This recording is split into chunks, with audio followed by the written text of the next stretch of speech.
back to the 90s, faggots!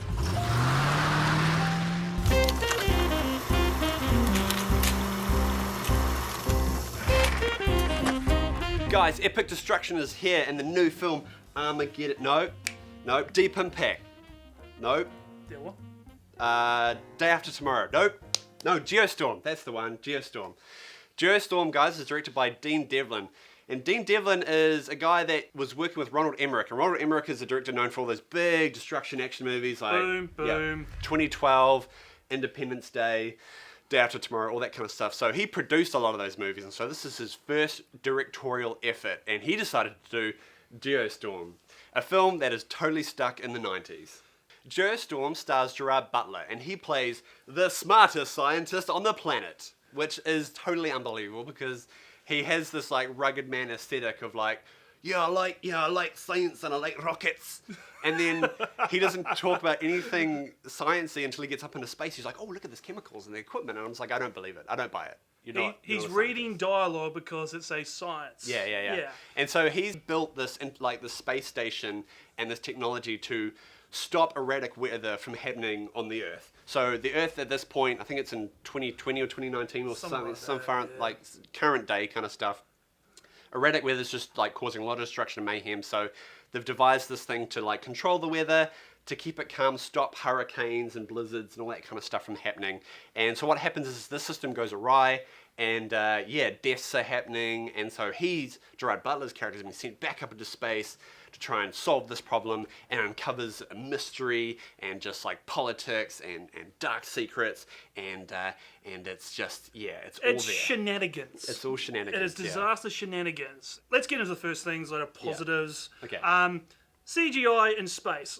I enjoyed that. I actually really liked that. It's kind of Gravity. And it was, Gravity. it was very much Gravity. And I was like, oh, wow, look at that. And it actually feels like they spent a lot of time and energy into that. Yeah.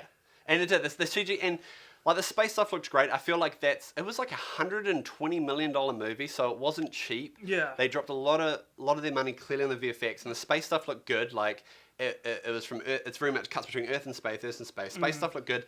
My problem with some of the VFX is like, okay, the film's called Geostorm. Okay, there's not much Geostorm in this movie. No. Like any kind of destruction scenes we get, like epic scale destruction stuff, is all wide shots. And it's super CG, and we only see it for about 5 to 10 seconds, and then we cut away to our characters again. Like, all that tension and stuff we're supposed to have from this destruction that's happening is not, and they're showing us characters of kids and dogs and people, and it's like, I don't care. It's like, they spent all their money on the space part of it, that sounds right. And then they're like, oh crap, we've only got like $500,000 for the actual tornadoes and things like that, and so let's just shove it in here, It felt like the movie needed a Sharknado in there just for shits and giggles. Exactly. Because there's some ridiculous stuff in this movie.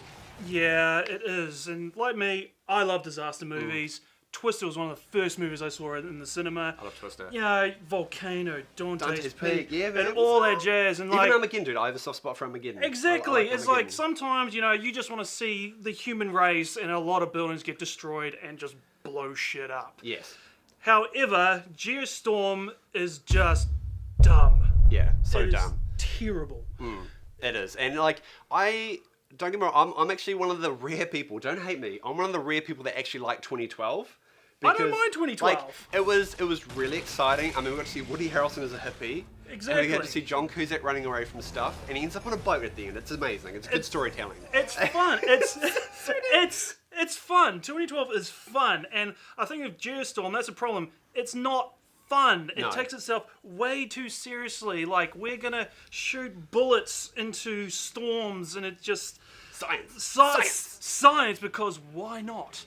Person I did quite enjoy this movie, who I thought was the standout, was Abby Cornish, and she plays the Secret Service kind of head person, protecting the president. And she was good. Like, she was charismatic, and she had some kick-ass action scenes, and she's a badass. And I totally believed her character more than like Gerard Butler's character. But no, Abby Cornish was she actually gave a shit. I feel anyway.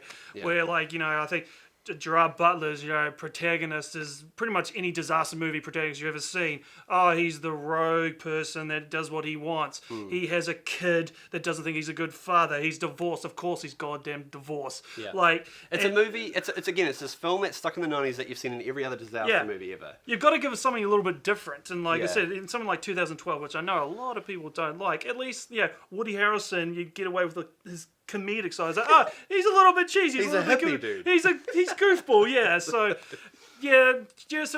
there's nothing, like, there's just nothing. No, and it's a super dumb movie, and they got to a point in the movie where I was taking it seriously for a while, but then it just got to a point where things were just getting out of hand, and I just started laughing. Yeah. Because, like, there's a bit in the movie where the scientist chick was like, "Oh my god, if they destroy the space station, we're not going to have control of the device that controls the weather." I was like, well, no shit. Like, no shit. Like, of course you're not going to have control because the whole thing's going to be gone. And it's just like, and of course there's a countdown clock for like until the geostorm happens. Yeah. And it happens in exactly an hour and a half. Yeah. Because they can calculate that kind of stuff. Yeah. And it got so silly. And it couldn't be more American if it tried, especially towards the end. It's very much like America, fuck yeah. It's like America saved the day. Cliche disaster movie, it's not that fun. It takes itself way too seriously.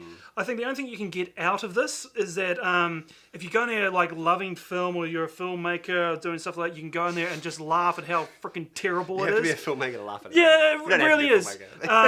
Like, as I said, the CGI for actual the storms and disasters, I think are atrocious, like, for the amount of money they have. Like, they did better stuff in Deep Impact, which was like 1998 or whatever. There's a Norwegian film called The Wave that's 2015. They had a budget of $5 million. Their effects are way better than this one. They had 120 million. I don't know what happened. The acting was just I think they just didn't give a crap. It was a paycheck. Everything I thought was just really boring. And as I said, probably one of the most unintentional funny movies of the year, just because of how stupid it was. Feels like Judd Apatow should have produced this. Yeah. So, given it CGI in space, it was slightly funny because I just thought it was horrendous. I'm going to give it a 4 out of 10. 4 out of 10? Yeah. Nice. Yeah. I went into this, I'm a sucker for just like really dumb, destructive movies. Like I love them. I think I just like to sit back, turn my brain off, and just kind of sit down and watch them. Geostorm is very dumb. It's just stupidly dumb, and it's so dumb that the fact that you try and take it seriously, you end up laughing because you're taking it so seriously. The acting is not all that, except for Abby Cornish, and Ed Harris was okay.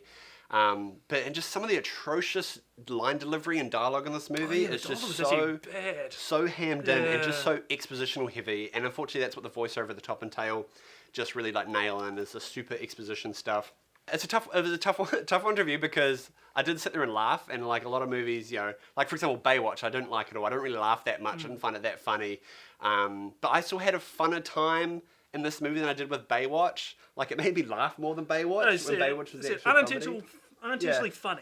Unintentionally funny. And I was with a mate, mine Dave, and we were just having a laugh. And after the movie, we were just gossiping about it and just chit-chatting about like how dumb it was, and just like, oh my god, what would be great at the end with the light rays coming through the clouds? It's an eagle. Comes into frame and goes, America! Like, it's just what it needed. Yes. So I did have a laugh, but it's just really dumb. I wouldn't buy it. I mean, I wouldn't recommend you go to the movies to go see it. Give it a rental if you've got some mates around and some beers. Yeah. So I'm going to give it a 5 out of 10. What I gave Baywatch, but I still enjoyed this more than Baywatch. If I could go back, I'd give Baywatch a 4. I'd chuck it down. But I'm only up on a 5 out of 10. Dumb fun. Check it out. Destruction. There's potential for catastrophic weather events on a global scale.